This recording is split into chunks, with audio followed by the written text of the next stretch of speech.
Senhoras e senhores, boa tarde. Sejam bem-vindos ao Tribunal de Contas do Estado de São Paulo. É com grande satisfação que iniciamos, a partir de hoje, a 16ª edição da Semana Jurídica realizada por esta Casa sob a coordenação da Escola Paulista de Contas Públicas. Evento tradicional criado para estimular o intercâmbio de conhecimento e promover o debate sobre temas da atualidade, reunindo anualmente grandes nomes do cenário jurídico brasileiro. Nosso evento está sendo transmitido ao vivo por meio da TV TCE, pelo canal do YouTube e pela página do TCE no Facebook. Para a abertura da nossa programação, convidamos para compor a mesa o excelentíssimo Procurador-Geral do Ministério Público de Contas, Rafael Neuberner Demarque Costa.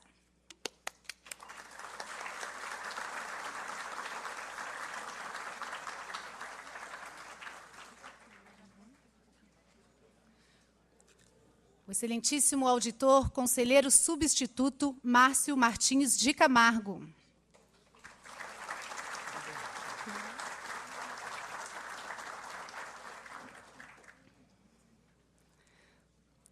O excelentíssimo conselheiro Sidney Stanislau Beraldo.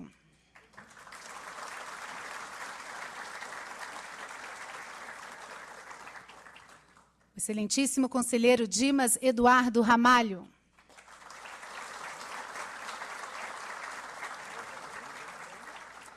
A excelentíssima conselheira Cristiana de Castro Moraes.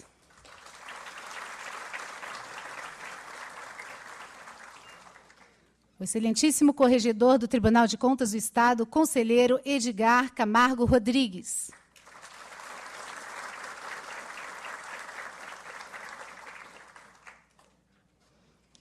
O excelentíssimo juiz-presidente do Tribunal de Justiça Militar, Paulo Prazac.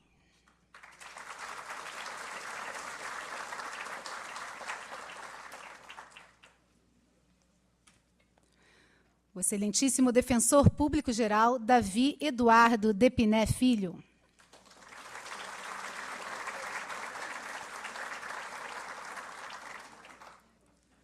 Excelentíssimo procurador-chefe da Procuradoria da República em São Paulo, Tiago Lacerda Nobre.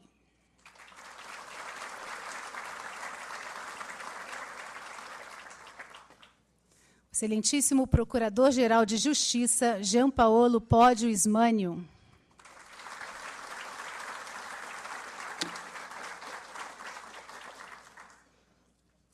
Excelentíssimo Secretário de Estado da Justiça e Defesa da Cidadania, Márcio Fernando Elias Rosa, neste ato representando o governador do Estado de São Paulo, Márcio França.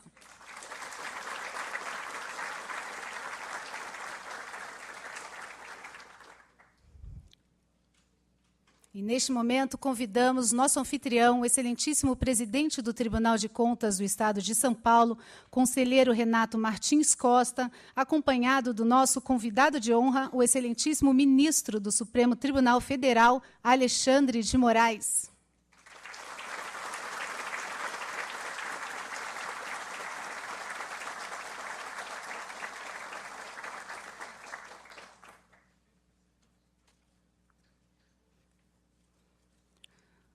Convidamos a todos neste plenário para respeitosamente cantarmos o hino nacional brasileiro, executado pela Camerata do Corpo Musical da Polícia Militar do Estado de São Paulo, sob a regência do 2º Sargento PM Ivanberg Rodrigues de Souza.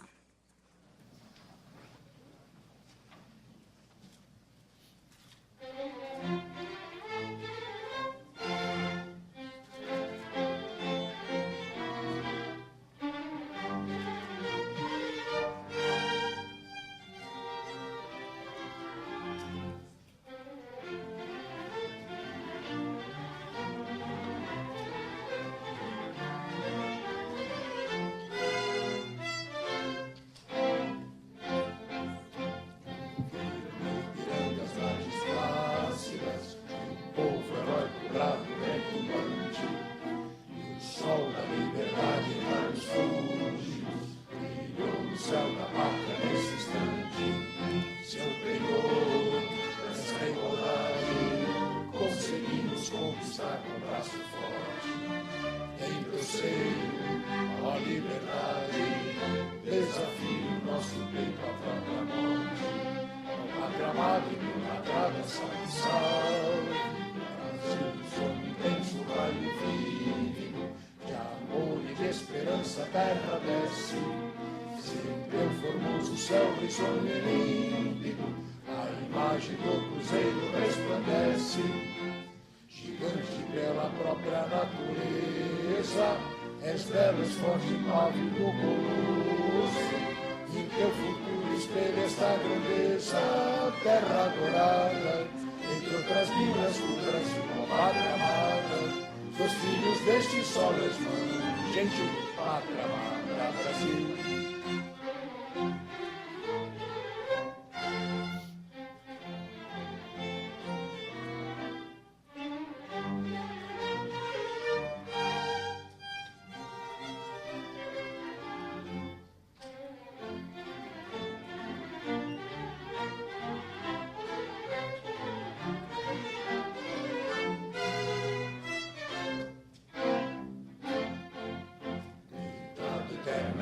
Berço esplêndido, ao som do mar e à luz do céu profundo, fulguras, ó Brasil, florão da América, iluminado o sol do novo mundo. Louca terra, mais garrida, teus risonhos lindos campos têm mais flores, nossos bosques têm mais vida, nossa vida no teu seio mais amores. Ó pátria amada e idolatrada, salve, salve. Brasil de amor eterno seja símbolo, olá, barulho que ostentas estrelado.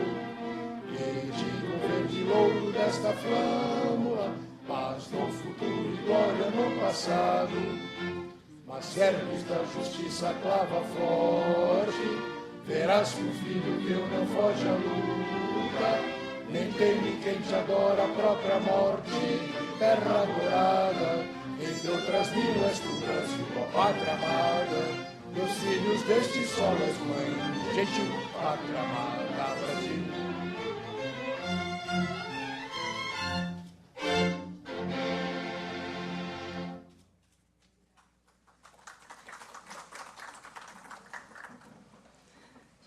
Agradecemos a Camerata da Polícia Militar do Estado de São Paulo, na pessoa de seu maestro, segundo sargento, PM Ivanberg Rodrigues de Souza. Muito obrigado.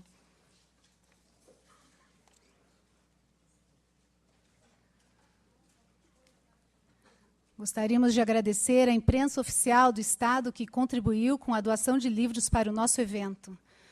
Também gostaríamos de cumprimentar e agradecer a presença do secretário de Estado da Segurança Pública, Magno Alves Barbosa Filho, desembargador federal Toru Yamamoto, neste ato representando a presidente do Tribunal Regional Federal da Terceira Região, desembargadora federal Terezinha Caserta, conselheiro do Tribunal de Contas do Estado do Piauí, Joaquim Kennedy Nogueira Barros, Antônio Augusto Neves, juiz militar, diretor do Departamento da Segurança da Pamages, neste ato representando o presidente Fernando Figueiredo Bartoletti, Ivan Francisco Pereira Agostinho, presidente da Corregedoria Geral da Administração, neste ato representando o secretário de Estado de Governo, Saulo de Castro Abreu Filho, controlador-geral do município de São Paulo, Gustavo Húngaro, Jorge Eluf Neto, diretor-tesoureiro da Caixa dos Advogados de São Paulo, neste ato representando o presidente da OAB, Marcos da Costa. Rubens de Macedo Soares, secretário adjunto da Secretaria de Saneamento e Recursos Hídricos, neste ato representando o secretário Ricardo da Ruiz Borsari. Paulo Roberto Bojorno, secretário adjunto da Secretaria de Desenvolvimento Social, neste ato representando o secretário Gilberto Nascimento.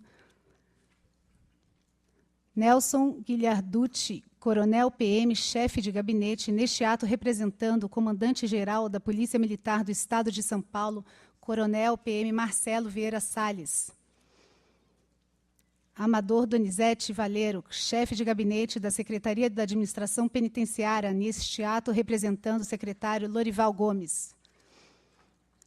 Guilherme Luiz da Silva Tambellini, chefe de gabinete da Secretaria da Fazenda, neste ato representando o secretário Luiz Cláudio Rodrigues de Carvalho. Gostaríamos também de agradecer e cumprimentar pela presença os membros do nosso ilustríssimo corpo de auditores, procuradores do Ministério Público de Contas, representantes da Procuradoria da Fazenda do Estado, na pessoa do seu digníssimo procurador-chefe da Procuradoria da Fazenda, junto ao TCE, Dr. Luiz Menezes Neto. Agradecemos também a presença de todos os diretores e servidores desse egrégio Tribunal de Contas, como também os membros do Poder Judiciário, do Ministério Público Estadual, advogados, autoridades do Governo do Estado, das prefeituras, câmaras municipais e estudantes. Cumprimentamos ainda as dignas autoridades representadas, bem como seus ilustres representantes, seja do Governo Federal, do Estado, seja dos municípios paulistas. Registro também a presença de Caio Miranda, vereador da capital. E agora, para a abertura dos trabalhos da 16ª Semana Jurídica do Tribunal de Contas do Estado, vamos ouvir as palavras do excelentíssimo senhor presidente, conselheiro Renato Martins Costa. Muito boa tarde a todos. Tenho a honra de declarar aberta mais esta tradicional Semana Jurídica do Tribunal de Contas do Estado de São Paulo. Não poderíamos deixar de agradecer o prestígio imenso que é dado a esta corte por todas as dignas autoridades que aqui comparecem na tarde de hoje. Sintam-se todos abraçados, sintam-se todos cumprimentados e recebam os agradecimentos institucionais deste tribunal e pessoais de cada um dos seus membros, que aqui tenho a honra de representar. Eu pediria que a nossa mestre de cerimônias lesse um breve currículo, e há de ser breve, porque se fosse completo, ficaríamos aqui tanto tempo, do eminente ministro Alexandre de Moraes. Com o tema a Constituição de 1988 e o fortalecimento institucional brasileiro, o ministro do Supremo Tribunal Federal, Alexandre de Moraes, é doutor em Direito do Estado e livre-docente em Constitucional pela USP, onde é professor associado. Professor titular pleno da Universidade Mackenzie. Foi ministro da Justiça, titular das Secretarias de Estado da Justiça e Cidadania e da Segurança Pública de São Paulo, e também das Secretarias de Transporte e Serviços do município de São Paulo. Em 1991, foi o primeiro colocado no concurso do Ministério Público Paulista, tendo exercido o cargo de promotor de justiça até 2002. Autor de diversas obras jurídicas, entre elas Direito Constitucional, que está na 34ª edição. Meus amigos, esse currículo é um sumário brevíssimo de todas as qualidades, de toda a qualificação pessoal e profissional daquele que nos distingue hoje com sua presença na abertura da nossa Semana Jurídica. Eu, pessoalmente, tive a honra de conhecer o ministro Alexandre de Moraes há muitos anos atrás, quando ele, já pronunciando todo o destaque que a sua vida pública iria ter na sequência do tempo, alcançou a primeira colocação no concurso de ingresso no Ministério Público do Estado de São Paulo. E lá já se podia antever a trajetória de brilho, de capacidade e de dedicação ao serviço público que Sua Excelência demonstraria em todos os outros cargos que ocupou dali para frente.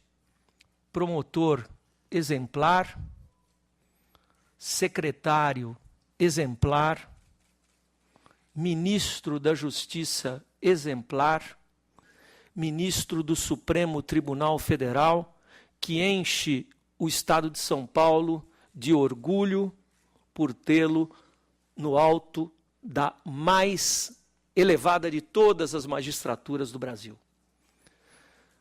As instituições são o que delas fazem as suas pessoas. E todos nós, do Estado de São Paulo, e o Brasil, vai percebendo isso rapidamente. Tem no ministro Alexandre de Moraes a maior de todas as confianças, pela serenidade, conhecimento, espírito público e visão de futuro das nossas instituições. É preciso que tenhamos no exercício jurisdicional no Supremo Tribunal Federal, como temos na figura de Vossa Excelência, ministro Alexandre de Moraes, a confiança de que a vida pública brasileira, suas instituições, a sociedade, tem na inteligência, na cultura, na sobriedade e no conhecimento de Vossa Excelência, um farol que poderá nos levar a dias melhores. É com a mais imensa honra que eu passo a palavra ao ministro Alexandre de Moraes.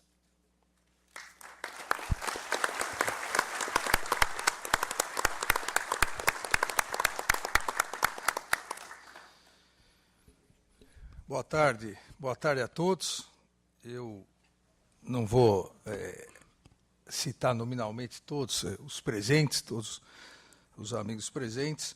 Eu cumprimento a todos que me deram a honra de comparecer na figura do presidente do Tribunal de Contas, meu amigo, ex-colega de Ministério Público, o doutor Renato Martins Costa, e dos conselheiros aqui presentes, os anfitriões que também me fazem muito feliz pela presença, os conselheiros Edgar, Cristiane, Dimas e Beraldo aqui presentes. Agradeço as palavras do doutor Renato, exageradas, como sempre, mas é sempre bem-vindo. A gente sempre sabe que é exagerada, mas sempre gosta de ouvir, né? Então, é por isso que sempre continua, mas agradeço. E o doutor Renato foi meu primeiro presidente da Associação Paulista do Ministério Público, quando eu ingressei em dezembro de 1991. Já vai lá um tempo grande. E com muito orgulho, durante um pouco mais de 10 anos, servi ao Ministério Público do Estado de São Paulo. Quero parabenizar inicialmente, Renato, pelo tema. É um tema que eu venho discutindo isso em vários seminários, várias palestras, já antes de ingressar no Supremo Tribunal Federal, sobre a questão das instituições, sobre a necessidade do Brasil, eu não diria apostar, e é isso que eu vou iniciar dizendo, porque a Constituição de 1988 fez essa aposta, apostou na institucionalização dos principais órgãos de Estado, mas da necessidade atual da sociedade brasileira reapostar nas instituições. Não há caminho fácil, obviamente, mas não há outro caminho para um país que queira, como o Brasil quer e merece se desenvolver, não há outro caminho senão aquele de apostar nas instituições, apostar no fortalecimento institucional, apostar no equilíbrio entre as instituições, para que nós possamos sair dessa nova, infelizmente já duradoura, crise política, econômica, e possamos, eventualmente, inclusive, aguentar outros trancos que, obviamente, virão pela frente. Mas eu insisto em dizer que é reapostar, porque a Constituição de 88, com as inúmeras falhas que possa ter, com os inúmeros problemas que apresenta, como qualquer obra realizada pelo ser humano, não pode ser uma obra perfeita, mas a Constituição de 1988, por ter feito essa aposta, por ter no seu corpo ter desenhado um esqueleto de fortalecimento institucional, olhando para o passado e para os problemas do passado, apostou no futuro, fortalecendo esse esqueleto institucional brasileiro, a Constituição ela vem permitindo que durante 30 anos, nós estamos aí há pouco menos de 2 meses para a Constituição completar 30 anos, o Brasil consiga viver o maior período de estabilidade democrática e do Estado de Direito da nossa República. Nós ouvimos muitas críticas, muito pessimismo, muitas, eu diria até, às vezes, críticas injustas em relação às instituições, mas nós estamos há 30 anos num crescimento de institucionalização e numa estabilidade de instituições. Eu pergunto a vocês, qual país do tamanho do Brasil, da complexidade do Brasil, da importância do Brasil, qual democracia ocidental, que tem os mesmos contornos jurídico-políticos que o Brasil, qual desses países, qual dessas democracias, nesses últimos 30 anos, passou por 2 impeachments? Passou, primeiro, pela redemocratização, pela primeira eleição para presidente da República, após mais de 20 anos, 2 impeachments, uma série de problemas, e nada de quebra institucional ocorreu. Isso é para comemorar. Isso mostra que a semente, mais até que a semente, como eu me referi anteriormente, o esqueleto institucional que a Constituição estabeleceu em 88, funcionou. Óbvio que aperfeiçoamentos sempre são necessários, mas funcionou. Se nós somarmos os mandados de segurança ajuizados no impeachment, durante o impeachment do ex-presidente Fernando Collor e da ex-presidente Dilma Rousseff, nós temos no Supremo Tribunal Federal mais de 80 mandados de segurança.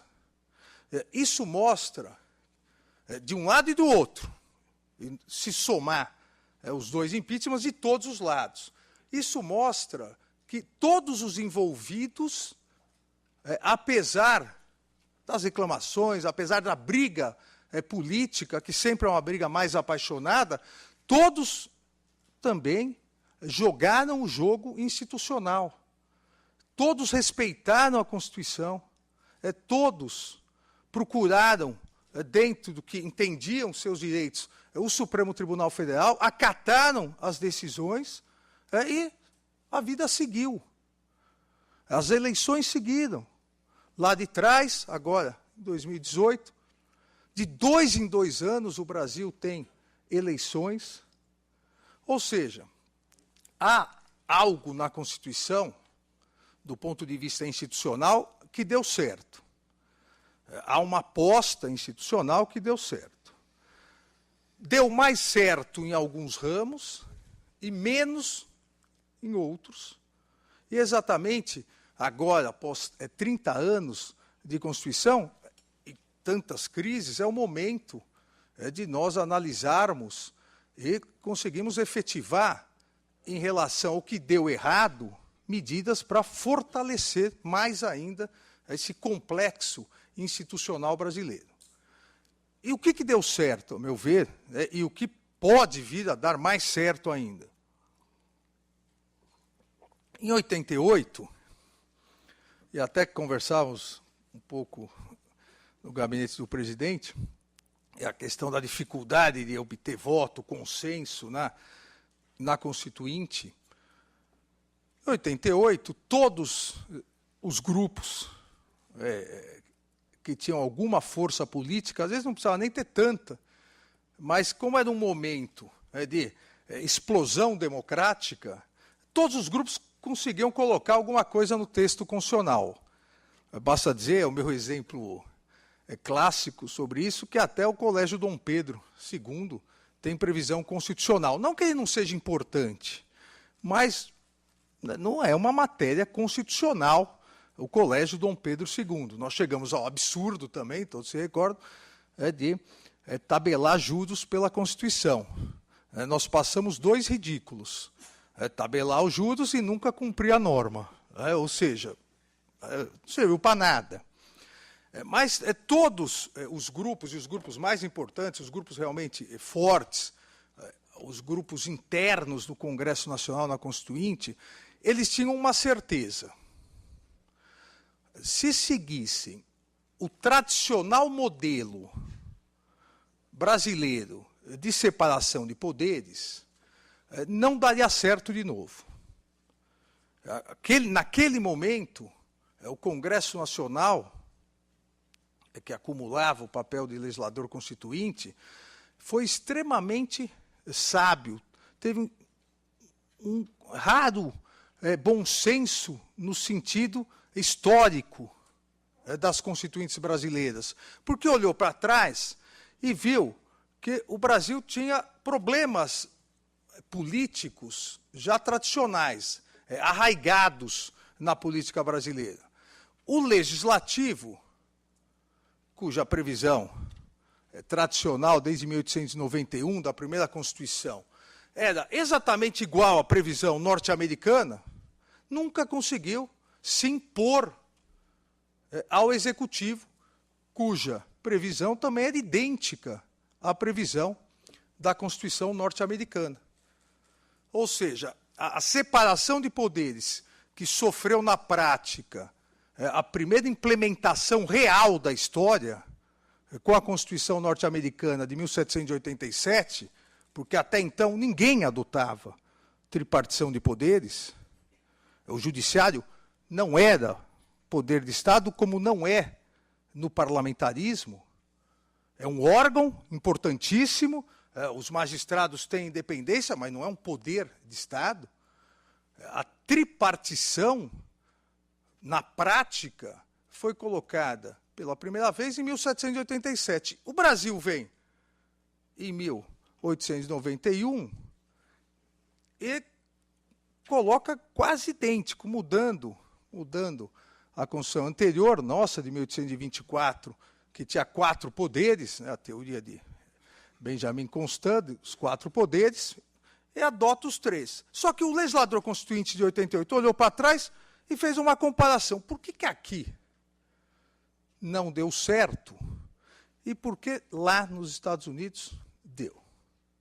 Por que aqui, de tempos em tempos, há uma explosão na hipertrofia do poder executivo? Começou com Marechal Deodoro, Floriano Peixoto, depois Getúlio Vargas. Se nós formos lembrar, e isso às vezes é esquecido na história brasileira, após a queda de Getúlio Vargas, de 45 até a ditadura militar, o início de 64, nenhum presidente conseguiu assumir sem confusão e sem apoio das Forças Armadas. E nesse período republicano, quantas e quantas vezes o Congresso Nacional foi fechado? E, se não fechado, dominado para evitar que fosse fechado. Então, esse era um primeiro dado empírico que o legislador constituinte de 88 verificou, que não bastaria repetir os textos. Um segundo dado empírico foi que, no Brasil, com a mudança do Império para a República, com a mudança dos 4 poderes, a existência de um poder moderador para os 3 poderes com a República, quem acabou, durante toda a história republicana brasileira, até a Constituição de 1988, assumindo o papel de poder moderador, foram as Forças Armadas. Esse era outro dado empírico. Na confusão, no problema entre legislativo e executivo, na fraqueza de um ou de outro, o mediador, o poder moderador de fato no Brasil, sempre, até 88, foram as Forças Armadas. E a análise da Constituinte de 88 retirou desse aprendizado histórico que só havia uma diferença real entre o modelo norte-americano que nós copiamos e a implementação. O Brasil sempre havia negligenciado o terceiro ramo dos poderes de Estado. A Constituinte, e essa é a grande diferença institucional em relação a todas as outras constituições brasileiras. A Constituinte, em 1988, ela fez o que a Constituição de 1787 fez nos Estados Unidos. No dizer de Jay, que foi governador de Nova York, o primeiro presidente da Suprema Corte, a Constituição de 88, fez a mesma coisa que Jay dizia em relação à Constituição norte-americana. Ela elevou o poder judiciário, ou o ramo judiciário, a um poder da mesma dignidade dos demais poderes. Essa foi a alteração, essa foi a aposta.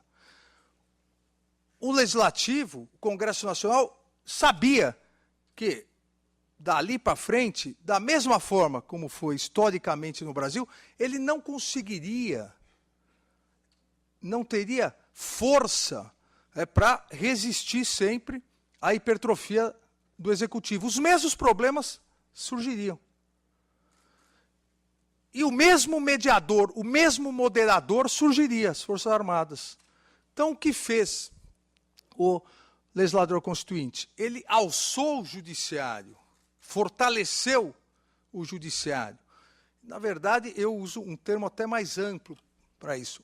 Ele fortaleceu o ramo justiça, institucionalizando o ramo justiça para dois objetivos. Auxiliar no sentido político, institucional. Auxiliar o legislativo a contrabalancear a força do executivo, isso é inegável, num regime presidencialista, o executivo é a força motriz do regime político, mas, ao mesmo tempo, para que o judiciário fosse um moderador.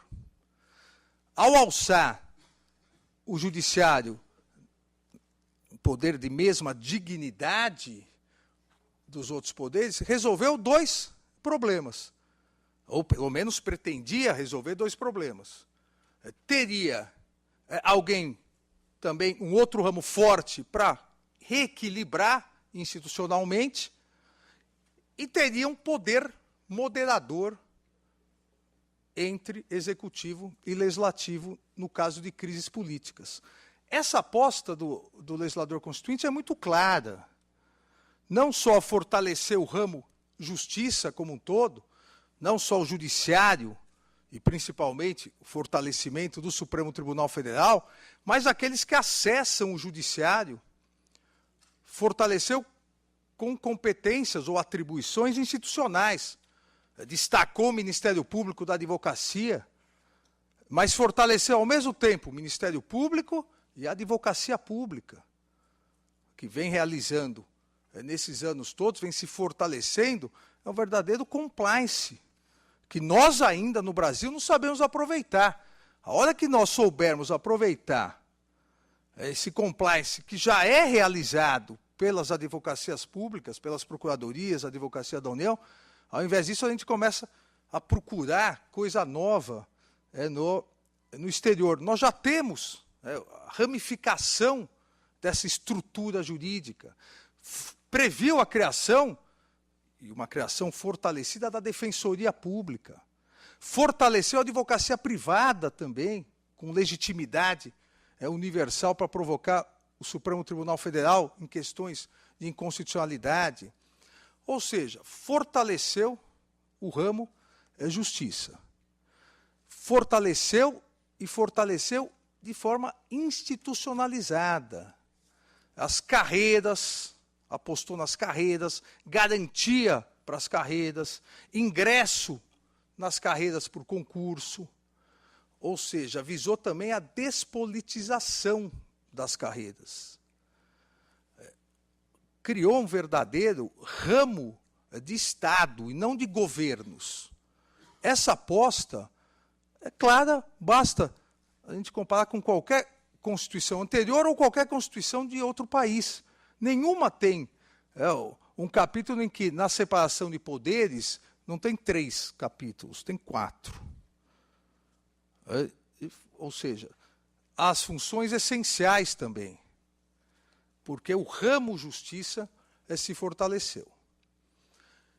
Isso, obviamente, de uma hora para outra, não se percebe. Isso é uma construção.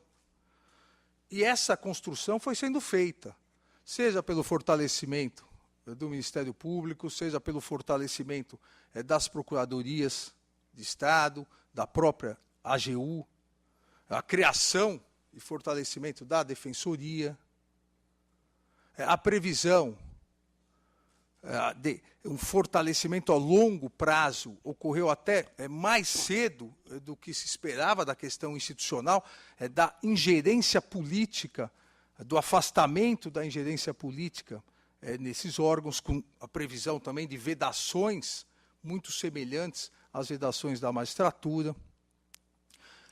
O autogoverno do Poder Judiciário, ou seja, a não participação do Executivo nos judiciários estaduais, e mesmo uma limitação muito grande nos judiciários federais, ou seja, o modelo que era anterior, o modelo tradicional americano, o presidente da República indica todos os juízes federais. No Brasil, a partir de 88, indica os juízes federais a partir de uma lista tríplice por antiguidade e merecimento. Ou seja, também delimitando isso. Eles são da carreira ou vêm nas listas respectivas do quinto constitucional. E esse fortalecimento, e vejam, eu vi até que amanhã um debate aqui dos instrumentos da Lava Jato na visão da acusação e da defesa. Tem que botar o detetor de metal na porta, porque é o Pedrão, Pedro Franco de Campos, e o Antônio Cláudio Maris de Oliveira. A Lava Jato, assim como o Mensalão, assim como outras grandes operações, elas só passaram a existir porque houve esse paulatino fortalecimento. Infelizmente, alguns comentaristas mais afoitos acham que isso surge, né, de geração espontânea. Não, isso é um crescimento, é um fortalecimento institucional. E durante esse fortalecimento, não há nenhuma dúvida que o órgão de Estado mais fortalecido foi o Supremo Tribunal Federal. Não há comparação do que era o Supremo Tribunal Federal. Não há comparação em relação aos efeitos para o país do que era o Supremo Tribunal Federal antes de 88, e já era importantíssimo, do que é depois de 88. E essa aposta foi sendo renovada. Essa aposta não é só de 88, porque a emenda 45 fortaleceu mais ainda com a previsão de súmulas vinculantes, repercussão geral. O Congresso é o braço político do Estado, o Legislativo, apostando no fortalecimento institucional e no papel de moderação. Com a Constituição de 88, volta ao Supremo Tribunal Federal, a estrutura do Supremo Tribunal Federal, a visão mais importante que se tenha do Supremo Tribunal Federal, de um poder moderador. Assim como a Suprema Corte norte-americana sempre foi nos Estados Unidos. Essa aposta do Congresso Constituinte, essa aposta também vingou, com erros e acertos, porque todo mundo erra e acerta, mas institucionalmente falando, essa aposta vingou. A Suprema Corte norte-americana, lá atrás, nasce com 2 funções básicas. A chefia do Judiciário, a ideia de padronizar a interpretação da Constituição, mas também, além dessa função precípua, mas também duas atribuições de moderação, de poder moderador. A primeira, cabe à Suprema Corte ações entre entes federados. Não tem nada mais claro que acentue a ideia de um poder moderador na Suprema Corte que a ela competir ações Estado contra Estado e Estado contra União. É a moderação do federalismo. A moderação da forma e estrutura de Estado, para garantir a coesão, a união da federação. Da mesma forma que ações entre poderes, legislativo e executivo. É a moderação na separação, na tripartição de poderes.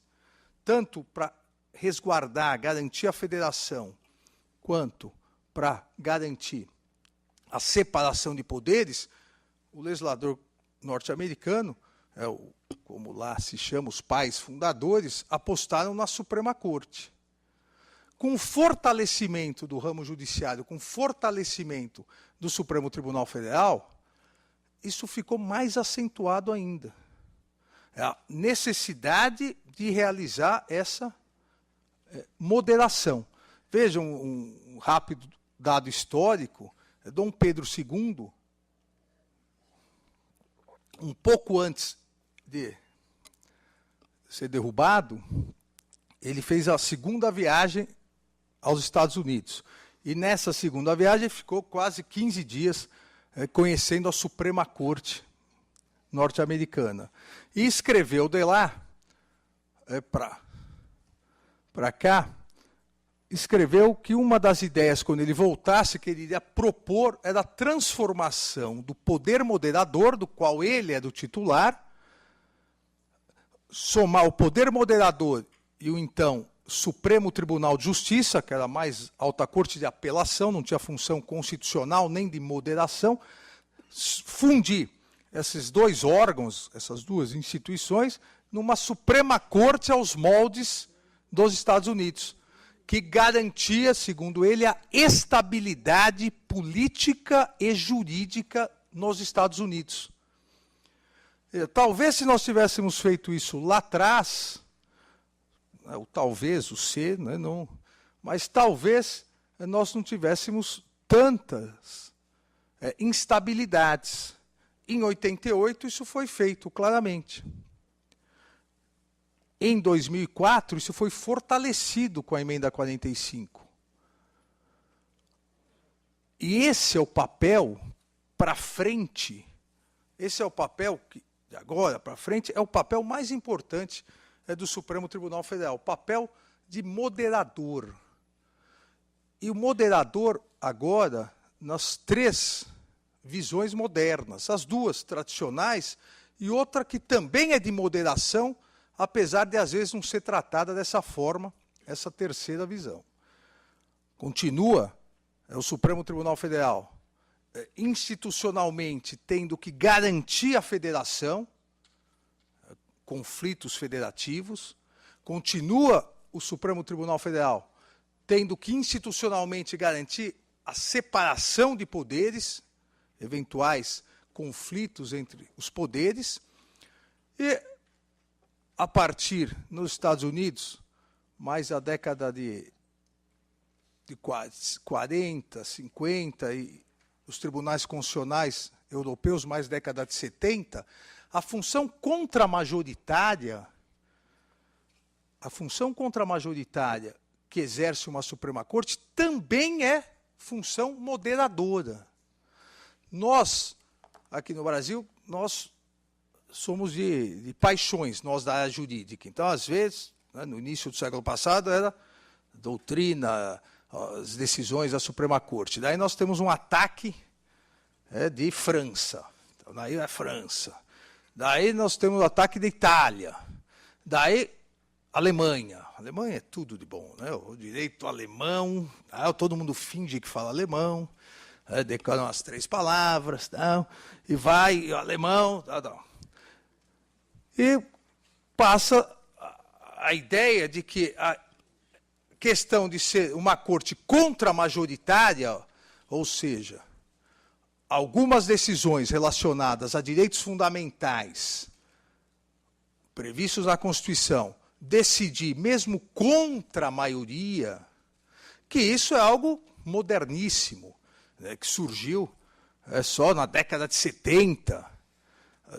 Na verdade, lá atrás, se nós formos analisar artigos de Hamilton e Madison, nos artigos federalistas, principalmente aqui Madison, que foi o 4º presidente dos Estados Unidos, Madison dizia exatamente isso. A maioria, numa democracia, e lá eles não usam muito o termo democracia, numa república, a maioria comanda a pauta legislativa, a pauta executiva. Mas abusos da maioria, abusos contra a Constituição, podem levar à tirania da maioria.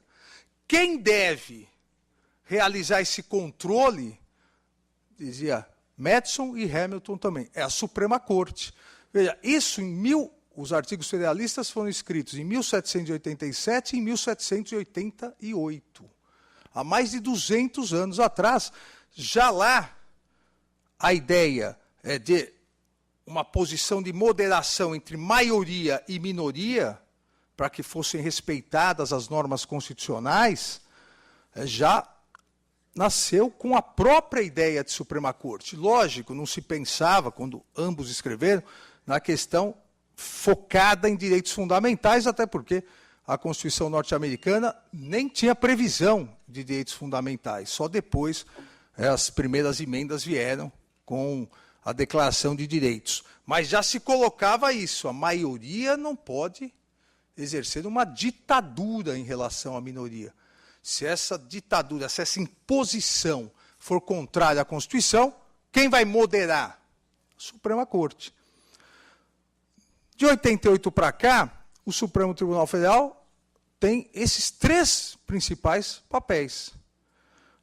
Garantir o federalismo, a moderação entre os entes federados, a moderação entre os poderes e a moderação entre maioria e minoria. Dizer que o Supremo, assim como outra Suprema Corte, exerce papel contramajoritário, não significa dizer que o Supremo tem a função de só julgar a favor de minorias. Como às vezes também se passa essa ideia. Não. A função do Supremo Tribunal Federal é exatamente analisar se não está havendo um abuso da maioria, se não está havendo um desvio da ideia democrática de maioria. Obviamente, acaba aparecendo, como em qualquer lugar do mundo, acabam aparecendo mais as decisões contramajoritárias de mérito, porque só nesses casos, e são poucos casos, há o abuso. Na maioria dos casos, nem se julga, porque aí a maioria é que decidiu. Essa é a função principal, a função de moderação, de moderador. Para o fortalecimento para o futuro, o que o Supremo Tribunal Federal não pode, e o Judiciário não pode também, e aqui o Judiciário como um todo, e o ramo Justiça como um todo, é querer, ao mesmo tempo, exercer o papel de moderador e de principal ator político. Ou, se não de principal, de um dos principais. Quem entra no jogo, entra no palco político, não pode moderar. Ou é moderador, ou é ator político. E aí vale o mesmo raciocínio do que ocorreu no Brasil olhando para trás. No momento em que as Forças Armadas, além do papel que de fato exerciam de moderação, se tornaram o principal, e na época o único, ator político, não deu certo. Não dá para você moderar e querer participar. Ou seja, você vai moderar sempre a favor de você mesmo. Então, esse é um, eu diria, esse é um perigo que as instituições que foram fortalecidas, e foram fortalecidas, não houve um autofortalecimento que surgiu na marra, foram fortalecidas pelo ramo político do Estado, pelo Congresso, pelo Poder Legislativo. No Brasil, hoje, há uma raiva generalizada contra o ramo político. Não digo que não haja boas razões para tanto, mas eu digo e repito, algo que eu também costumeiramente falo, nós não podemos confundir o continente com o conteúdo. Nós não podemos confundir a importância do Poder Legislativo no equilíbrio institucional, e o Poder Legislativo é o continente, com eventuais membros do Legislativo que tenham praticado atos de corrupção. Esses têm que ser expurgados do Legislativo, mas não se pode querer aproveitar esse momento para, junto com o expurgo desses membros, querer expurgar imunidades parlamentares, querer expurgar funções e atividades legislativas, será mais ou menos a mesma coisa que, para expurgar eventuais membros corruptos dos outros poderes, da magistratura ou da instituição do Ministério Público, também, ao mesmo tempo, vamos expurgar esses corruptos e vamos também tirar as garantias. Não se pode misturar conteúdo com continente. Porque, dentro desse esqueleto institucional de 88, o Legislativo também previu, para ele, Legislativo, previu mecanismos que deveriam ter fortalecido institucionalmente o próprio Legislativo. A previsão foi boa, mas a aplicação prática não foi. E aqui, muito também é por culpa de algumas decisões do Supremo Tribunal Federal. O que fez, do ponto de vista, e é o que eu iniciei dizendo, que se esse ramo, justiça, foi fortalecido e se fortaleceu, só não pode desviar do seu caminho, os outros ramos não conseguiram implementar todas as disposições que a Constituição estabeleceu. E há necessidade de alterações para o fortalecimento dos outros ramos e o equilíbrio. Nós, da área jurídica, temos a tendência de achar que, se houver uma hipertrofia da área jurídica, do ramo justiça, isso é bom, é ótimo, porque quem fez direito sabe tudo. Não é bom nenhum dos ramos se sobrepor aos outros. O equilíbrio sempre é bom, porque senão, uma hora, isso desanda. Qual foi a aposta do legislador constituinte, a aposta institucional no legislativo? Primeiro, democracia de partidos. Fortaleceu a ideia, artigo 17, a ideia de partidos políticos não vinculados ao Estado, a ideia de que, a partir da redemocratização, iriam existir 4, 5, 6 partidos fortes, uma eleição em 2 turnos. Nós somos o único regime presidencialista, ou, na verdade, agora já outros, mas o primeiro a adotar eleição presidencial em 2 turnos. Isso só existia antes em parlamentarismo. Para eleger o presidente da Alemanha, que ele manda menos que a rainha da Inglaterra, só tem função decorativa, em 2 turnos para ter um equilíbrio. Não esse atual, 2 anteriores, foram necessárias 23 votações para conseguir maioria absoluta, que era o exigido no segundo turno. Isso é fácil, porque a eleição é no parlamento. No presidencialismo, imagine, uma eleição atrás da outra até é obter uma maioria sim. Mas por que se colocou? Para dar estabilidade ao país. A ideia de segundo turno é que, com o tempo, partidos semelhantes fossem se juntando desde o primeiro turno. A ideia do fortalecimento dos próprios partidos, mesma coisa. É para que não houvesse democracia de pessoas, voluntarismo, salvadores da pátria, houvesse partidos fortes. Mas a festa democrática, depois de muito tempo, a teoria pendular, se segura muito tempo no lado, quando solta, então partidos foram sendo criados. E o próprio Congresso percebeu isso em 98. O Congresso, com menos de 10 anos de Constituição, percebeu que estava desandando a institucionalização do Legislativo. E fez a melhor reforma política que nós já tivemos. Porque foi uma reforma política séria, com cláusula de desempenho, que era 5%, com previsão de que não seria possível alianças proporcionais para eleição proporcional. Ou seja, para, com essa alteração, possibilitar o que o texto constitucional sozinho não tinha conseguido em 10 anos. Uma democracia forte de partidos. E deu duas eleições nacionais para os partidos se adaptarem. Houve ação direta de inconstitucionalidade no Supremo. O Supremo negou a liminar. Qual o recado? O plenário do Supremo negou a liminar. Qual o recado para o mundo político? Agora é para valer. Os partidos se prepararam, houve eleição, né? 2 eleições depois, mais de 10 anos depois.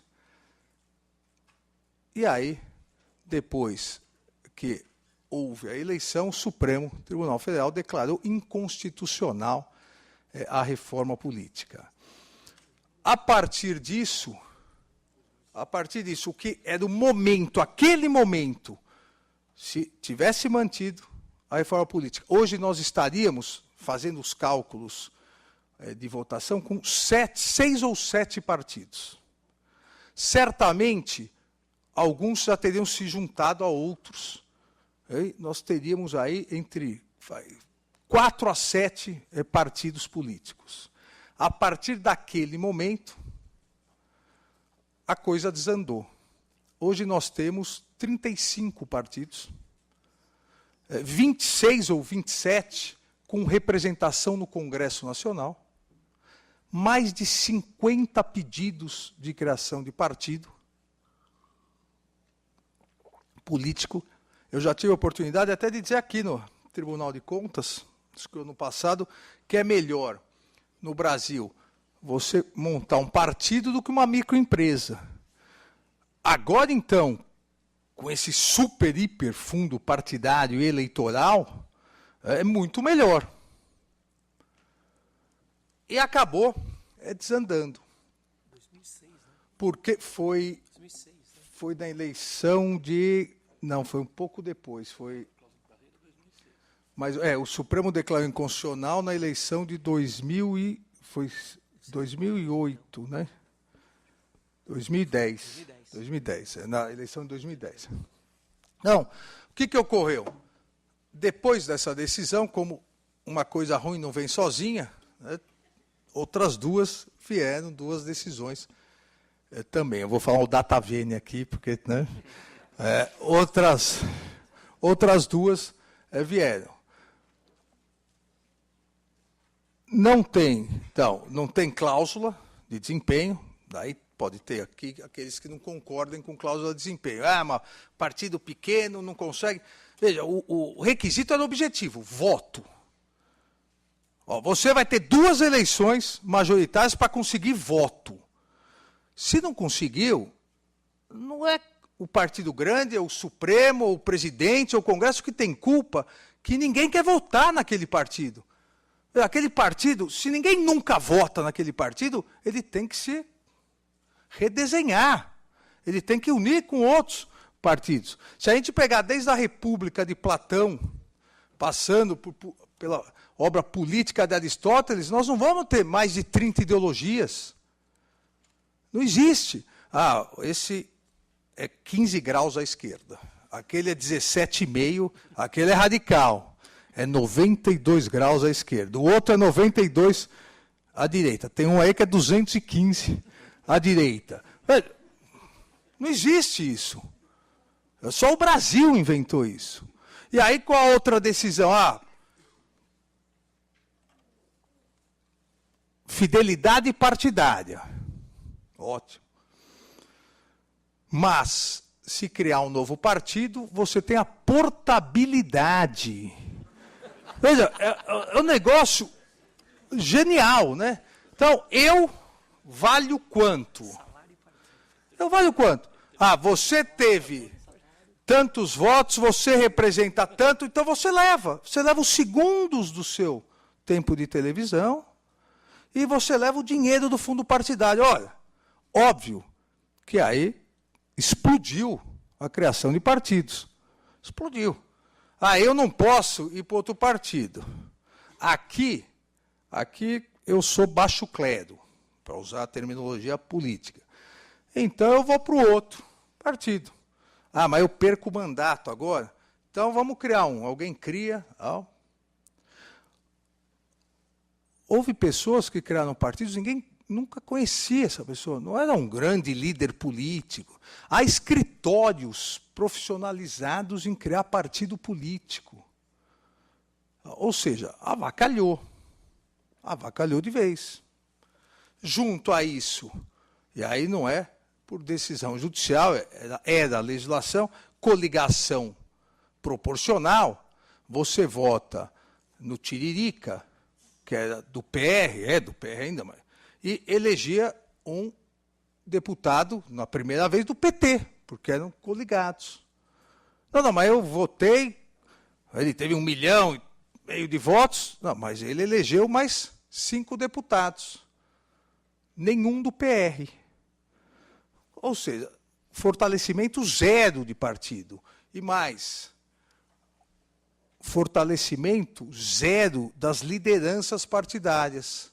Cada deputado passou a ser o seu próprio partido. Porque ele falava para o líder, não, se não concordar, estão abrindo aí um partido, eu vou embora. E eu levo tantos...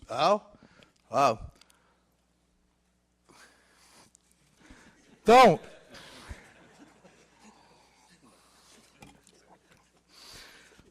com isso houve o enfraquecimento. Vocês vão falar, mas o que isso tem a ver com fortalecimento institucional? Vocês acham que o aumento da corrupção no legislativo foi por quê? A hora que é cada um por si, Deus por todos, a hora que não há uma estrutura partidária, mas os partidos são cartórios, tudo bem. A necessidade de regras, além de fortalecer o partido, fortalecer a democracia interna. Mas o que houve foi total casa de ninguém. E a partir disso, e o mensalão foi a primeira ideia, você ia direto nos deputados. E isso foi gerando a necessidade de uma negociação não republicana na cabeça de alguns. Tinha gente querendo receber para votar e tinha gente querendo pagar para não ter dor de cabeça na hora de votar. Juntou a fome com a vontade de comer. Mas juntou a fome com a vontade de comer porque o esqueleto institucional que foi produzido, no caso do Legislativo, acabou não dando certo. É absolutamente imprescindível, a meu ver, é a reforma mais importante, antes de tributária, antes de previdenciária, antes de fiscal, até porque, se não fizermos a mais importante, que é a reforma política, não vamos conseguir fazer nenhuma delas. É absolutamente necessário se estabelecer uma reforma política. Lá atrás, o Congresso conseguiu realmente fazer uma boa reforma. E vejam, não é só no Brasil, no mundo todo é dificílimo fazer uma reforma política. Porque, óbvio, se eu sou eleito, fui eleito, reeleito, com esse sistema, com esse jogo, por que eu vou mudar? Se eu mudar, de repente, vai dar errado. Na década de 40, o Congresso norte-americano aprovou 2 emendas relacionadas à política. Uma, vedando sucessivas reeleições, porque o presidente Roosevelt estava indo para o seu 4º mandato. E a outra, por incrível que pareça, essa quase não é comentada, acabando com o voto distrital e adotando o voto proporcional, como nós adotamos. Só que lá, as emendas devem ser referendadas por maioria absoluta dos estados numa legislatura. E a legislatura lá são 2 anos só. Uma foi, e a outra, apesar de ter sido aprovado, os partidos depois republicano e democrata perceberam, falaram, olha, se nós passarmos para o voto proporcional, acabou o bipartidarismo. É natural que surjam outros partidos. Será que vale a pena? E não aprovaram nas assembleias locais. Não, é muito difícil mudar a regra do jogo. Houve a mudança, infelizmente foi declarada inconstitucional, agora houve uma mini-reforma que proíbe, pelo menos isso foi muito bom, proíbe as coligações proporcionais. Então, agora, quem votar no Tiririca, que falou que não seria mais candidato, mas o povo pediu,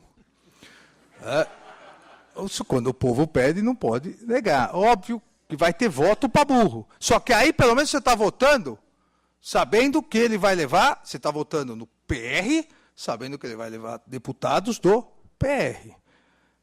Ainda se permitiu, nessa transição, uma confederação de partidos, mas aí teria que valer durante toda a legislatura, e uma cláusula de desempenho muito pequena, que vai aumentando progressivamente nas próximas eleições.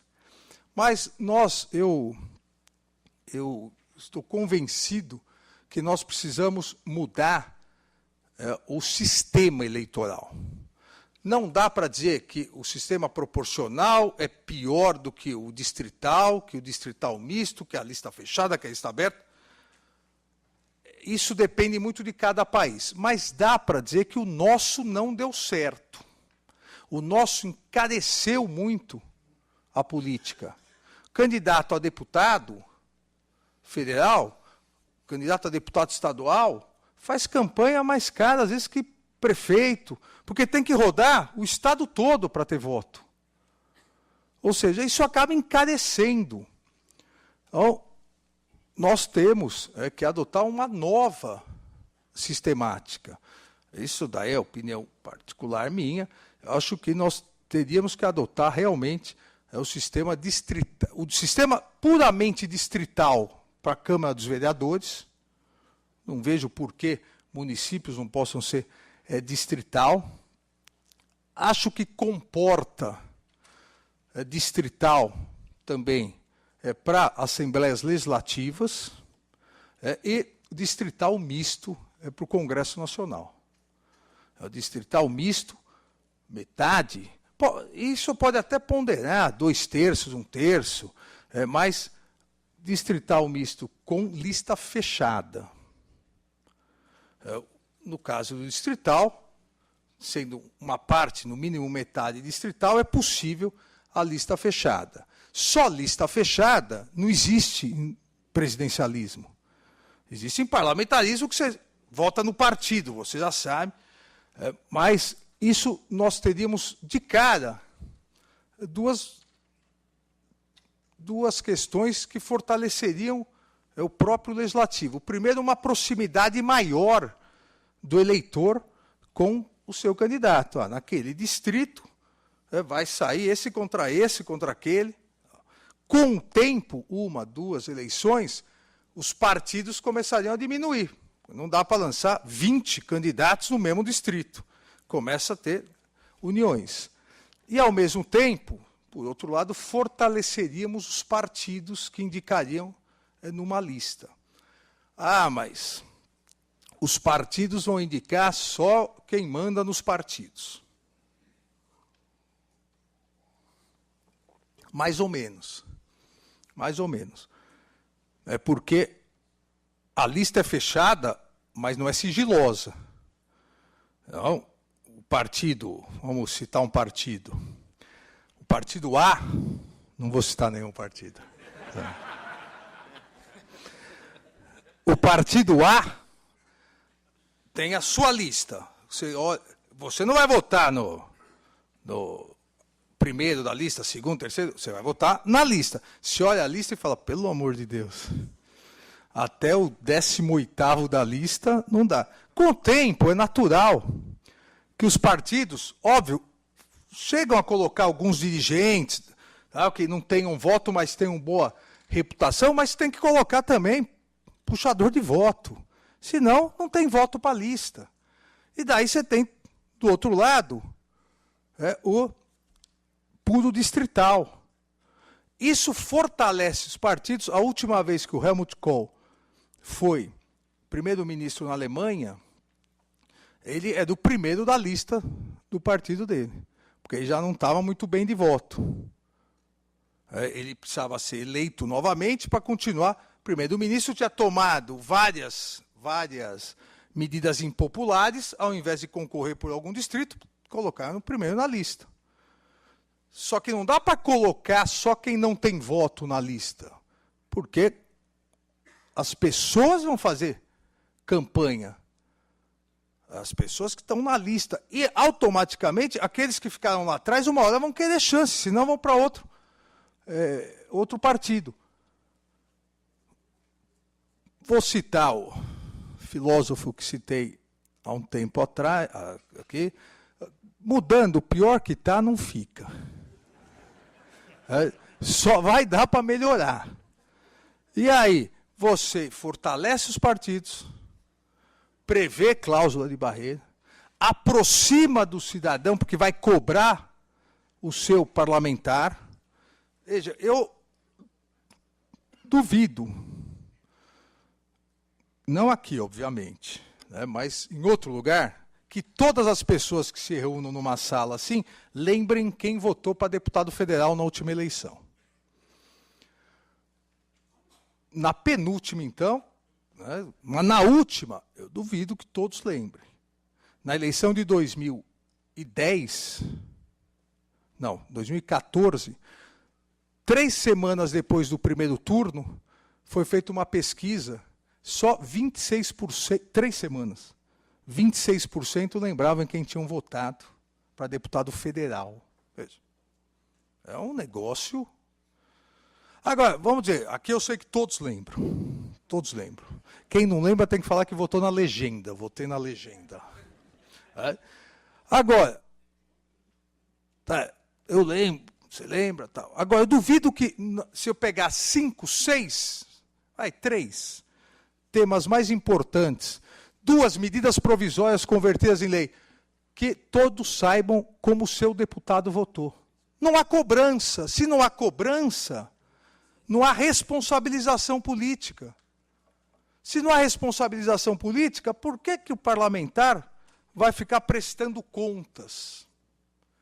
Então, essa é a fórmula de fortalecer, de institucionalizar. E não é só o legislativo. E eu encerro, senão não para. No momento em que se fortaleceu o legislativo, em que nós tivermos maior proximidade desses parlamentares eleitos pelo sistema distrital, fortalecimento dos partidos com um percentual por lista fechada, cláusula de desempenho, ou seja, um menor número de partidos políticos, consequentemente, nós estamos fortalecendo o poder executivo, que em 30 anos do presidencialismo de coalizão virou, como dizem, de cooptação, eu diria, de confusão. Dos 27 partidos com representação no Congresso, nesses 30 anos, 22 sempre foram situação. É impossível governar assim. É absolutamente impossível. Com tantos partidos, qualquer presidente da República eleito consegue, no máximo, 20%, 25% do Congresso. A hora que você diminui partidos, fortalece, tem 6, 7 partidos, vai ter 3 candidatos à presidência, fica bem marcado quem apoia quem. Aquele presidente que consegue se eleger tem um número maior de apoio. E, a partir disso, a governabilidade, a institucionalidade do Executivo fica maior. E, com isso, é possível fazer uma outra medida que, para o futuro, é essencial para institucionalizar o Executivo. Acabar com 2/3 dos cargos em comissão, que acabam exatamente servindo, mesmo que não seja, veja, eu não gosto de generalizar, mesmo que não seja para corrupção, mas você foi eleito, presidente, quem te apoiou tem 25%, se tiver no Congresso. Você foi eleito com várias propostas para o país, você tem que aprovar. Aí, uma série de partidos juntando, dá mais 25, você vai ter maioria. Tem 60 mil cargos em comissão. Não tem como dar certo. Não tem como dar certo. A hora que você reduz partidos, fortalece partidos, diminui os cargos em comissão, a discussão vai ficar num outro nível. Não é ilícito, não é imoral, que partidos que apoiem o Executivo queiram implementar uma política pública num determinado ministério. Isso é democracia. Quem fala mal disso, quem generaliza, não quer democracia, quer um ditador. Então, alguém é eleito ditador, ele vai mandar sozinho. Tudo bem, aí ele não precisa ouvir.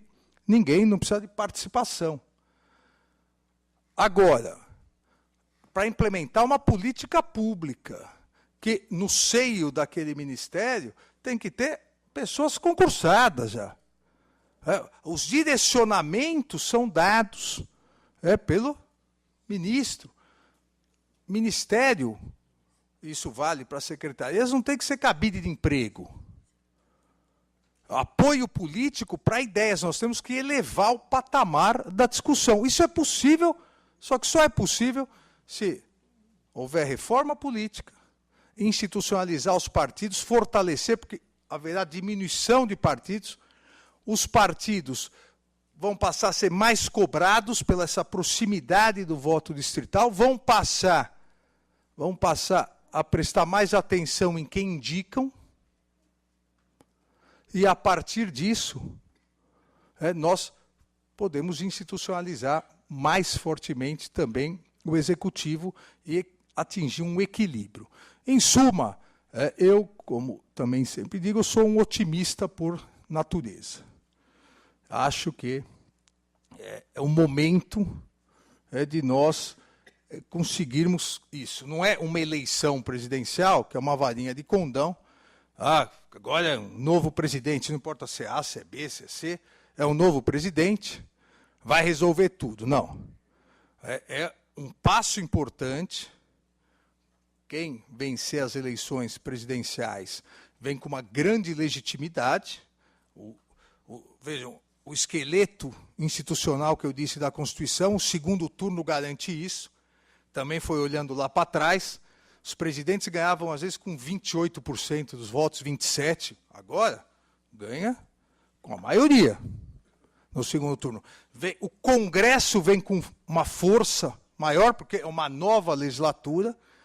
Agora, isso tem prazo de validade. Se não aproveitar no primeiro ano para as grandes reformas, e a mais importante delas, a reforma política, nós vamos continuar repetindo os mesmos erros. Mas acho que nós estamos no caminho certo. E o mais certo de tudo que indica esse caminho é que, com todos os problemas, com todos os problemas econômicos, com todos os problemas sociais, com 60 mil mortes violentas por ano, que é uma guerra civil, ninguém falou em desmarcar a eleição. Nós estamos num calendário eleitoral, dia 7 de outubro, vamos eleger nossos novos representantes. Então, a força institucional está comprovada nisso. Nós precisamos acertar aí detalhes importantes para que o desenvolvimento venha mais rápido. Obrigado pela atenção.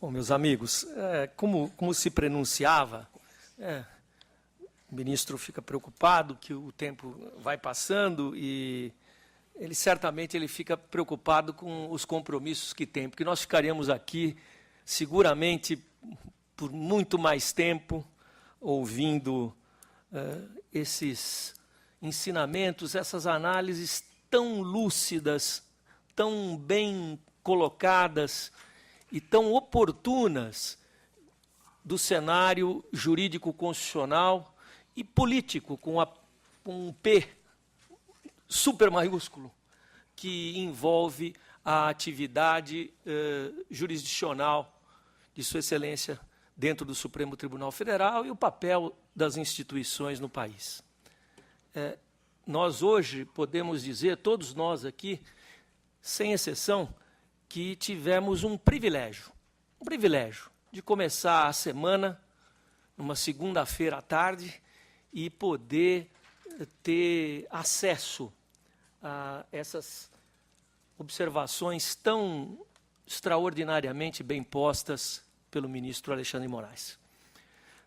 Sua Excelência tem, por óbvio, compromissos, tem que se deslocar para Brasília, mas, além da honra de presidir essa sessão, eu tenho uma prerrogativa, um privilégio de tentar traduzir apenas em 2 perguntas, quem sabe, ministro, só 2, aquelas dúvidas, aquelas questões que ocupam as nossas leituras de jornal, assistindo os jornais na televisão, ouvindo as análises de rádio, discutindo entre os amigos, algumas coisas muito certamente que já ocupam o pensamento e o cuidado de Vossa Excelência. Só não pode ser do aborto. Não, aborto não. Aborto está em audiência pública, não temos ainda nenhuma opinião sobre isso. A pergunta está abortada, lembra o secretário, Márcio Elias Rosa. Mas eu gostaria, se o senhor pudesse... Já começou, inclusive, esse assunto já foi colocado na sua exposição, mas aprofundar um pouquinho, já que é tão comentada a difícil distinção, para ficar nas palavras de Vossa Excelência, entre a atividade moderadora do Supremo e a fronteira dela com o ativismo judicial. Vale dizer, até qual é a fronteira, que me parece às vezes difícil de estabelecer, entre o papel moderador diante do choque dos poderes, da interpretação da constitucionalidade das leis, e aquilo que muitas vezes, até impropriamente, se denomina de ativismo judicial. Essa é uma questão interessantíssima. Dá para falar mais 1h30, fica para... Fique à vontade. Fica para ser convidado de novo. Aqui, mas em rápidas palavras, eu divido para tentar, e obviamente isso é dificílimo, né, na prática. Claro. A gente consegue perceber quando assim, é muito absurdo, então é mais ou menos senso comum que houve excesso. Mas, né, naquele liame jurídico-político é extremamente complicado. Eu costumo dividir em 3 fases. Eu não divido só em interpretação e ativismo judicial, porque dentro do papel de moderação de uma Suprema Corte e do Supremo Tribunal Federal está também colocado um instrumento que é o ativismo judicial, principalmente na questão de moderação contramajoritária. O ativismo não é só do Supremo ou de uma Suprema Corte. O ativismo, o bom ativismo, vamos dizer assim, o ativismo ele existe desde o juiz substituto, que vai analisar determinado caso, que, em virtude da questão principiológica, e a nossa Constituição é extremamente principiológica, acaba permitindo.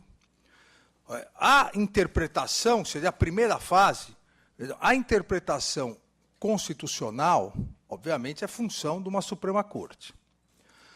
E com o passar das décadas, no mundo todo, isso é uma questão também interessante, para evitar críticas sobre ativismo, os tribunais constitucionais europeus começaram a ampliar a ideia do que seria interpretação.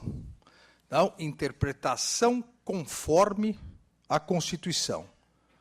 Já, né? Ou declaração de nulidade parcial sem redução de texto. Ou seja, você está lá escrito alguma coisa, você tira um sentido que não está escrito lá. Mas se você tira, você não mudou o texto, você tirou um sentido. Se você tira é porque alguém deu. Se alguém deu, algum órgão do judiciário, é ele que exerceu o ativismo lá embaixo. Mas se deu o nome de uma fórmula decisória, declaração parcial de nulidade, sem redução de texto. Ou com redução de texto, você tirou uma palavra. Agora ficou bom. Você tirou a palavra. Não é ativismo. O legislador falou A, B, C e D. O C, você fala, não, o C não... Imagina se essa palavra for não. Você só tirou o não. Não, tá? Mas por que eu estou... Sentenças constitucionais aditivas. Vão acrescentar alguma coisa. Toda a teoria constitucional, teoria de interpretação constitucional, foi criando isso para sair da ideia de ativismo. Não, não é ativismo, aqui é uma declaração, aí você vai. Mas óbvio é que nas grandes questões de interpretação, de interpretações principiológicas, vai ocorrer uma certa dose de ativismo. É uma certa dose no sentido em que, havendo várias interpretações possíveis, interpretações que levam em conta a sua posição política, ideológica, a tendência é tomar essa A ou B, de forma sempre fundamentada, e por isso os tribunais constitucionais foram criando esse mecanismo de decisão, porque cada vez mais, ao fundamentar, você tem que encaixar a sua decisão numa dessas fórmulas para mostrar que não é o que eu chamo a terceira fase. Não é uma excentricidade judicial. Esse termo não é meu. Um dos grandes justices norte-americanos, Benjamin Cardoso, que inclusive morou no Brasil quando era pequeno, em Pernambuco, ele dizia que um certo grau de ativismo é permitido. O que não deve se permitir é a excentricidade judicial. O que é excentricidade judicial? Eu acho que está errado. Eu acho que deveria ser assim. Não, mas não, eu acho que está errado. Isso aqui está errado. É um absurdo. Eu jamais editaria uma lei assim. Então, eu acho que é assim. A excentricidade é o ativismo no seu grau mais político possível. Se você vai olhar a fundamentação, você vai perceber que é uma mera opção política do julgador. Aí passou do limite. Aí passou daquele liame. Um outro justice norte-americano, que até da teoria pragmática do realismo, o juiz Holmes, ele dizia em relação a isso que a Suprema Corte podia muito, mas podia mexer moléculas. Analisando a Constituição, podia mexer moléculas, não podia alterar a massa. Ou seja, o fato de interpretar dá uma liberdade de fundamentar, de criar, e não é só em constituições analíticas como a nossa, também sintéticas como a norte-americana. Mas não pode mover moléculas. Mover moléculas é exatamente isso. A lei fala A, exatamente igual à Constituição, você fala, não, eu acho B. É a excentricidade. Isso eu acho que é o limite da atuação judicial. Porque, senão, se entra num plano de guerrilha institucional. Acaba entrando na questão de uma guerrilha institucional. Vou dar um exemplo que, anteriormente, eu falei que ia falar de mais 2 decisões do Supremo, ficou uma. Eram 3, eu falei 2, agora falta uma, que é exatamente esse caso que, para mim, data vênia, foi uma excentricidade. Eleição de 2002, o TSE diz que tem que ser verticalizada. Ou seja, partidos que são opostos nacionalmente não podem se juntar no Estado. Onde está escrito isso? Não estava em lugar nenhum. Nós já não tínhamos tido eleições em 89, 94 e 98 com exatamente o mesmo texto constitucional? Sim. Então, por que isso? Isso, à época, aqueles que acompanham eleições se recordam, isso gerou um problemão, porque as alianças, o Brasil, os partidos são muito mais regionais, as alianças já estavam feitas. Isso alterou tudo. O que o Congresso fez?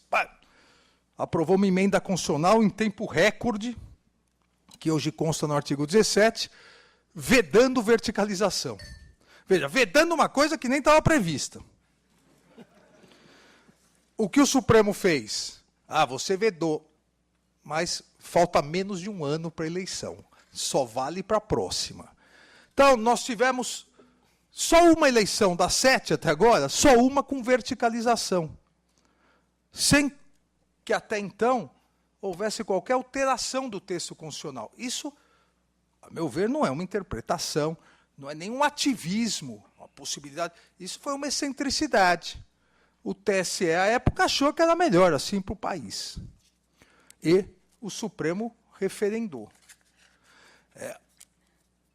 Para evitar isso, há uma regra mundial, começou na Suprema Corte, e nos tribunais constitucionais europeus adotaram, que se tem uma área que não cabe ativismo, e a interpretação deve ser, inclusive, restrita, uma interpretação bem restrita, é a área político-eleitoral.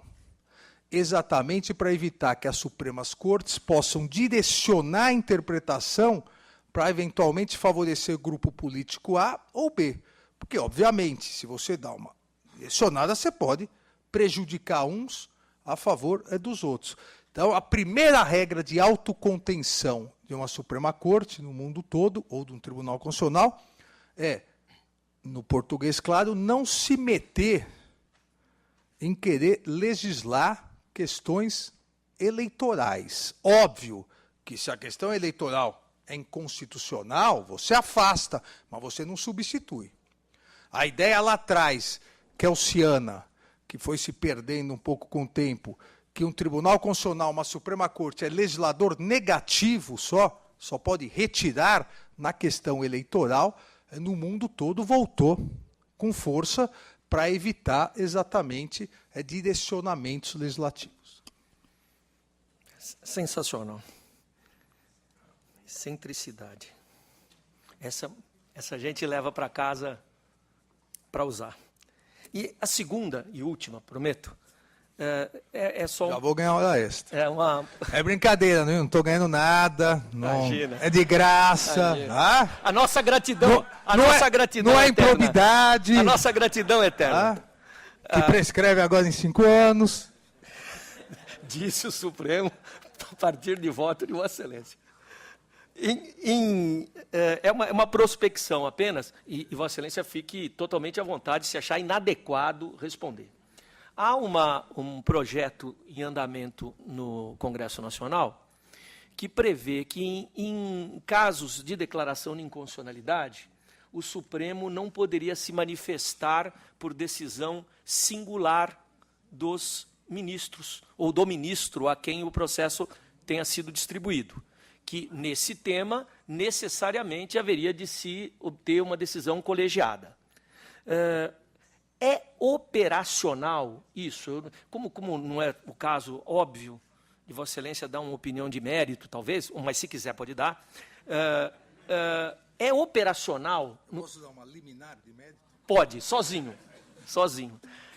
É operacional para o Supremo, em casos que tais, necessariamente passar pelo Pleno? Eu, obviamente, não vou dar uma posição de mérito, porque, com certeza, se aprovado for essa emenda, deve chegar até o Supremo. Mas eu vou dizer algumas, 3, 4 observações, reflexões que eu acho importantes em relação a isso. Primeiro é que, como regra, até em virtude do respeito ao legislador, em virtude da separação de poderes, como regra, o melhor é que você, Supremo, que o Supremo Tribunal Federal, conceda a liminar no seu plenário. Isso, obviamente, é o melhor dos mundos, para evitar exatamente que uma única posição acabe, que às vezes pode até ser internamente uma posição já sabidamente minoritária, acabe prevalecendo. Então, como regra, se para declarar a inconstitucionalidade precisa de maioria absoluta, como regra, deve também ocorrer isso para as liminares. E a própria Lei 9868, que regulamenta a ação direta de inconstitucionalidade e ação declaratória, a 9882, que regulamenta a ação, a arguição de descumprimento de preceito fundamental, sinalizam nesse sentido. Agora, regras devem ter exceções. Por que deixar, produzindo efeitos, uma lei que determinado Estado aprova, que já foi declarada inconstitucional, a mesma lei, idêntica, 20 vezes pelo Supremo? O Supremo, e isso ocorre, todos sabem, seja município, seja Estado, às vezes passa uma lei, todos os municípios copiam. O Estado passa, todo mundo... Não, o Supremo já declarou uma vez, 2 vezes, 3 vezes, 4 vezes, daí a mesma lei idêntica. Para que você vai deixar a insegurança jurídica? Por que vai deixar essa lei continuar? Outras vezes, a lei, para usar a terminologia do ministro Luiz Fux, é chapadamente inconstitucional. Se olha aquilo, até cai da mão a Constituição. E acho que é isso que é a regra de todos os ministros. Basta ver, outro dia saiu uma matéria do número de liminares, o número de liminares, somando todas, não dava 40, 41, 42, de 1.600 ações diretas em inconstitucionalidade que ainda estão tramitando. Você tem que olhar comparativamente. Eu fiz, e nisso eu fico à vontade para dizer, eu fiz uma proposta, já tinha feito antes, em final de maio, uma proposta de alteração do regimento interno. A Comissão de Regimento Interno está analisando, exatamente preocupado com as questões de liminares monocráticas. Se há necessidade, a meu ver, de uma liminar, concedida a liminar, obrigatoriamente, o regimento deveria prever, o regimento já prevê que, concedida a liminar, o ministro encaminhe ao plenário. Então, veja, toda liminar concedida por um controle concentrado por qualquer dos ministros supremos, imediatamente é encaminhado ao plenário. Não é, mas não é o ministro relator que pauta o plenário. Na minha proposta, a liminar concedida imediatamente entraria na próxima pauta virtual. Toda semana nós temos pautas virtuais, o regimento não permite que a liminar ingresse. Então, concedeu, aí a pauta liminar começa sempre, vai de uma quinta até outra quinta. Então, concedeu a liminar, quinta-feira ingressa. Ou a liminar seria referendada, e aí resolve o problema, ou se algum dos ministros quiser pedir destaque ou vista, que sai do plenário virtual, aí obrigatoriamente deveria ingressar na próxima sessão física do plenário. Resolveria a questão. Resolveria a questão do ponto de vista operacional também. Se toda liminar, mesmo as repetitivas, forem para o plenário só vai fazer isso. Ou vai ficar, em muitos casos, nisso. Então, se coloca para referendar no plenário virtual, esses casos, como eu disse, de leis estaduais, que já foram várias vezes declaradas inconstitucional, não haveria nenhum problema, está referendado pelo plenário. O plenário virtual, para aqueles que não acompanham, fica uma semana para os ministros analisarem, pode acompanhar o relator, pode divergir, aí coloca o seu voto para os outros ministros verificarem, ou pode pedir destaque. Se pede destaque, sai do plenário virtual, mas é o próprio relator que leva à mesa. Se pede vista, é o vistor que leva. Pediu vista ou destaque na próxima sessão do plenário. Então, vamos dizer, a liminar foi dada segunda-feira. Ou sexta-feira, foi dada sexta-feira. Entraria na quinta, aí ficaria até outra quinta. Ou poderia até mudar o plenário virtual, isso não tem problema. Se pedisse vista alguém na sexta-feira, na quarta entraria. Aí entra em primeiro lugar. Seria uma forma também de que houvesse uma maior segurança jurídica. Mas a prática ensina isso. Nos casos onde a possibilidade de divergência no plenário, onde a matéria é muito conturbada, vamos dizer assim, vocês podem verificar que, costumeiramente, os ministros já levam direto para o plenário. Basta ver que, senão, daria uma liminar, se fosse um caso tão conturbado, imediatamente a presidente pautaria. Não acho que se deva, de cara, extinguir totalmente essa possibilidade da concessão da liminar, exatamente porque há essas leis que nem deveriam ter sido editadas, porque já costumeiramente são inconstitucionais, e sempre há a possibilidade do absurdo. Mas, se eventualmente for, há esses mecanismos, principalmente a utilização no plenário virtual, que é o que eu defendo também, e coloquei, sugeri no regimento interno, para habeas corpus. Também para habeas corpus. Concede a liminar e coloca aí na turma para referendar ou não.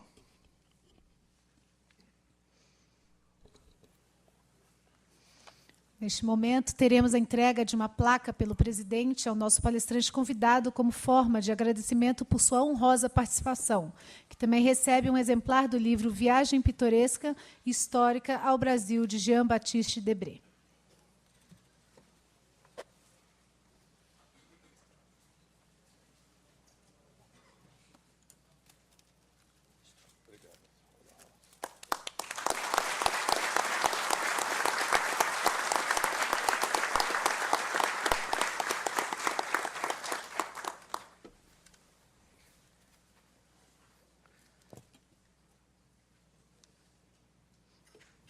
Meus amigos, a placa consigna o Tribunal de Contas do Estado de São Paulo agradece a presença, valiosa apresentação do eminente ministro Alexandre de Moraes como palestrante na 16ª Semana Jurídica. Ministro, é inestimável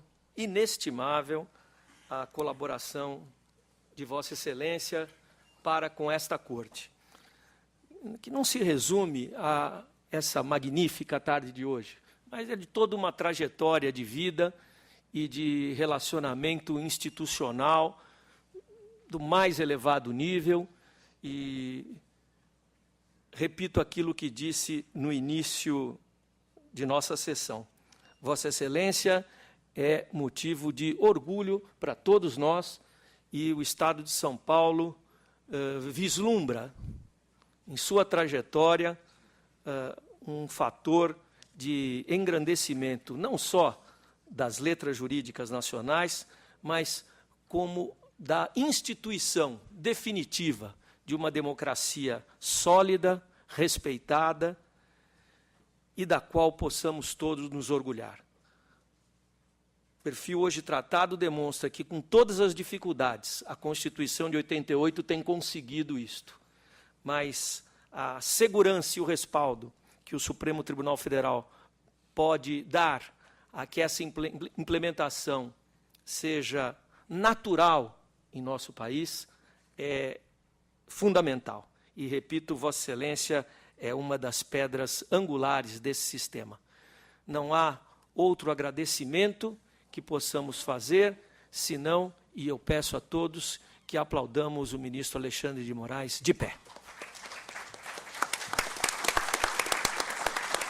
Obrigado.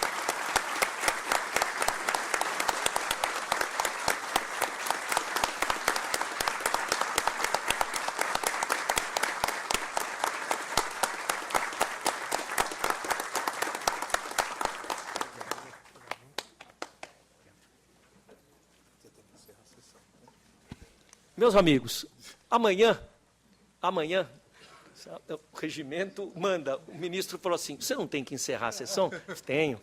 Amanhã, às 10 horas da manhã, esperamos contar com todos aqui, teremos a honra de receber o desembargador Manuel de Queiroz Pereira Calças, presidente do Tribunal de Justiça do Estado de São Paulo, que vai discorrer sobre o Poder Judiciário no combate à corrupção, tema da maior relevância, e aqui estaremos todos também para aprender com Sua Excelência. No período da tarde, teremos um debate que se avizinha muito interessante.